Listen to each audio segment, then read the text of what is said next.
parler d'habitat finalement au sein du programme Petites Villes de demain dès aujourd'hui?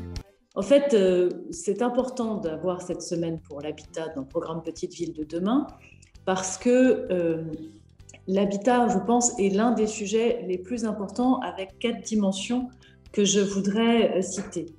La première, c'est que ces petites villes sont souvent avec un gros enjeu de réhabilitation du parc privé. Aussi, dès les années 2000, les conclusions d'une étude de requalification urbaine a convaincu la municipalité à cette époque-là d'engager une politique volontariste de revitalisation du centre ancien.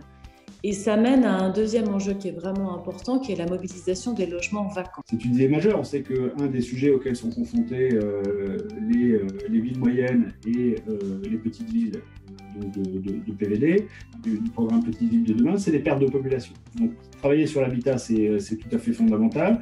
C'est aussi s'adapter aux évolutions des populations. À travers la mousse qu'on avait réalisée à partir de 2008, qu'on avait trouvé quand même un nombre de logements dégradés et en mauvais état très important, ce qui nous a amené à lancer donc une étude pro-opérationnelle en 2015 et qui s'est traduite par une convention qui a été signée entre les différents partenaires en 2016 avec l'ANA, la région, la CAF et le département des Alpes-de-Provence. La troisième dimension, c'est l'adaptation au vieillissement.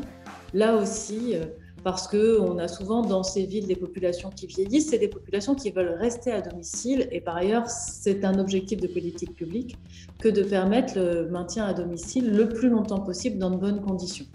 Les petites villes, elles jouent un rôle essentiel de polarité dans les bassins de vie dans lesquels elles sont. Et là, ce qui est très important, c'est de pouvoir avoir l'accompagnement de la part de l'État et des opérateurs qui soit vraiment adapté. Et c'est bien tout l'enjeu d'un programme comme Petites Villes de demain. Je dirais l'autre force principale de Petites Villes de demain, c'est de faire du coût humain.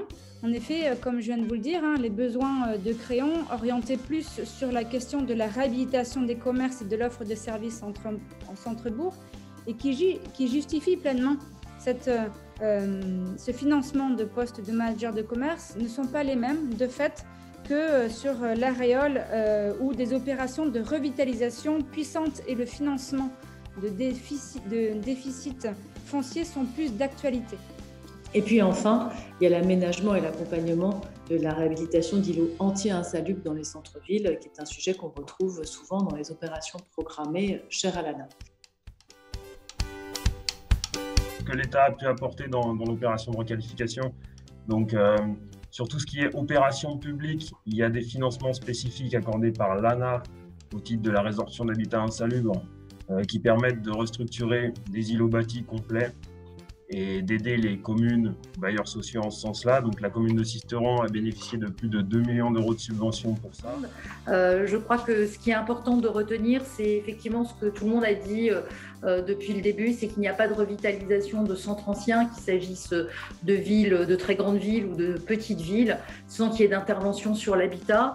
C'est l'habitat qui est évidemment très central et donc le rôle de l'ANA est évidemment auprès des collectivités très important et j'y reviendrai.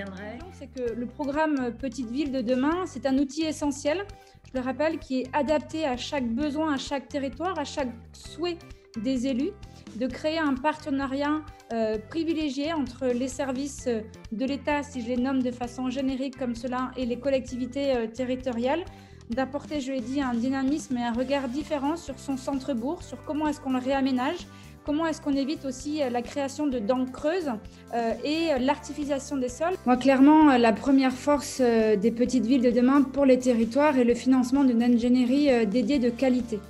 Je voudrais finir par là. Je pense que notre enjeu maintenant, c'est de montrer qu'on peut bien vivre à chacune des échelles en France, bien vivre notamment dans des villes, qu'elles soient grandes, moyennes ou petites. Et vous avez tout au long de la semaine plusieurs rendez-vous, par exemple sur l'habitat indigne ou la rénovation énergétique de l'habitat privé. Donc merci encore pour votre participation. Merci infiniment aux intervenants pour la qualité de vos interventions et votre disponibilité dans la préparation et et cette séquence. Et puis j'en profite pour remercier Héloïse Thibault au sein de mon équipe, Charline Hennig à la DGLN et Johan Sandler à l'ANA qui ont œuvré depuis plusieurs semaines pour concocter cette semaine thématique.